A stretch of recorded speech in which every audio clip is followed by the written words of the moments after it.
guys, welcome back to my channel. Today's video is going to be a work appropriate makeup demo. I hope you enjoy. The first step is to apply moisturizer. I'll be using Simple's Kind to Skin Hydrating Light Moisturizer.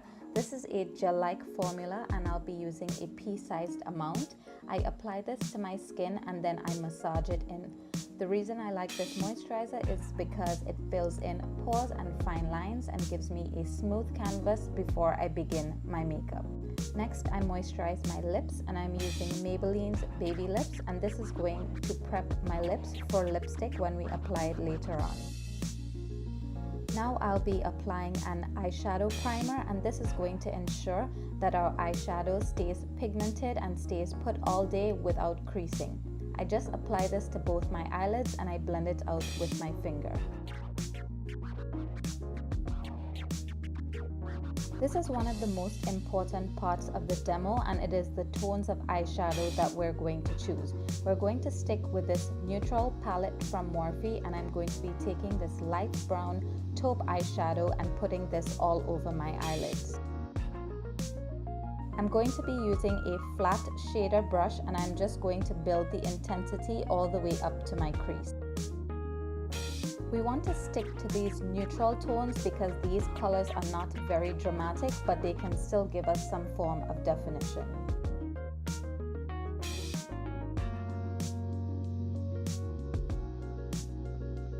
To further define this eye look, I am using a darker brown eyeshadow and I'm going to be using a thin fluffy brush and applying this to the outer corners or the V of my eye.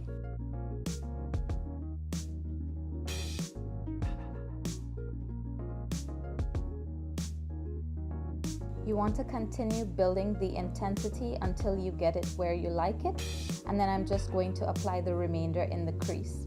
Then I am taking a fluffy brush and I'm only going to be buffing out the edges of my eyeshadow. I'll be using circular motions and this is going to get rid of any harsh lines. Next, we're going to be doing our foundation, and I like using the LA Girl Pro Conceal and I have mine in medium beige. I just apply this to all the areas that need coverage and then I'm going to blend it out. I find this to be a very lightweight formula and it blends in very well and it is almost undetectable, and this is why I like using this product. I'm also going to take this in a triangular shape under my eyes to cover up my dark circles. Next, I'll be using a damp sponge, and the reason that I use this sponge is because it gives my foundation the most natural finish without looking cakey. This is also a very quick way to blend in your foundation.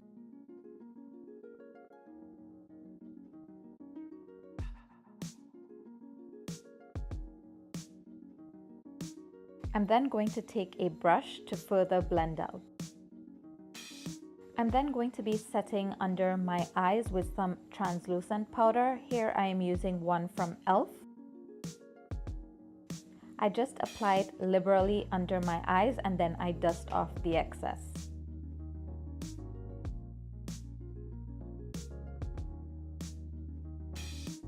Next, I will be using my MAC Mineralize Skinfinish in medium golden and I'm going to be setting my under eye further.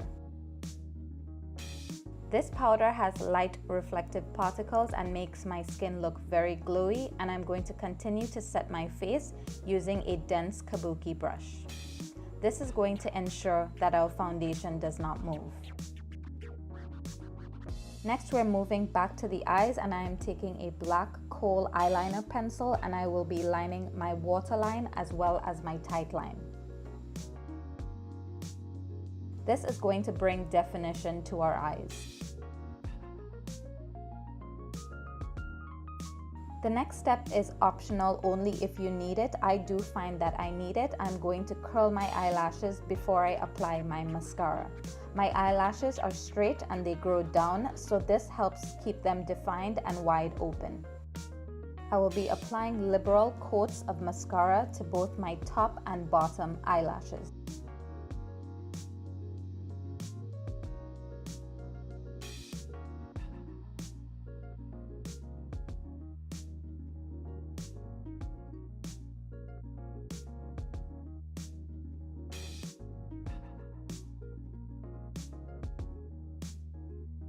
Using the same dark brown matte eyeshadow that we use to define our eyes, I'm now going to define my eyebrows. My eyebrows have recently been microbladed, so I don't need that much definition, but for the purpose of this video, I will show you how I fill them in. Now for the workplace, we do not want too harsh of an eyebrow, so try your best to use eyeshadows as opposed to pencils, which can look quite harsh and too defined. I am just filling mine in very lightly, just where they are sparse and they need some more definition, and this makes them appear softer. Next, I will be applying bronzer, and this is just to bring some color back to my face and to bring some warmth to my complexion. I'll be applying this along my hairline and just a little bit along my cheekbones and my jawline.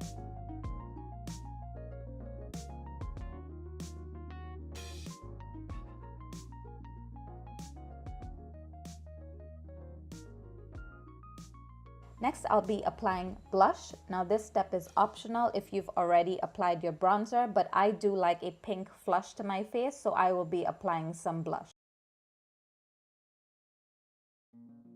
The next step is also optional, and this is highlighter. In the work setting, you want to ensure that your highlight is not too bright, not too metallic, and not too reflective. Try to stick to softer, more subtle highlights. Even though my highlighter is subtle, it still defines and it still stands out. I'm also applying that same highlight to my tear duct area. This is going to bring some more light to our eyes. Now to pull the whole look together, we will be applying our lipstick. I recommend using a matte but creamy lipstick. This way your lipstick is going to last throughout the day without it drying out your lips and causing any flakes. My go-to everyday shade will be a pink neutral tone.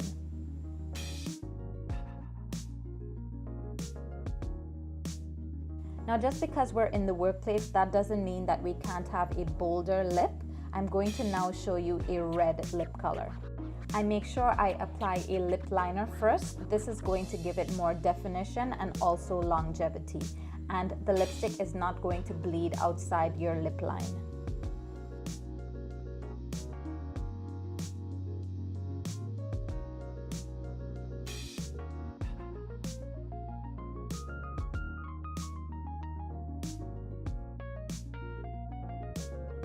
And lastly, I'm going to show you a very dark vampy lip. Again, I'm going to line my lips and I'm going to fill in my whole lip with the lip liner to give longevity to my lipstick. Even though this is a very dark lip, because our eyes are neutral and the rest of our face makeup is so minimal, it does not look over the top.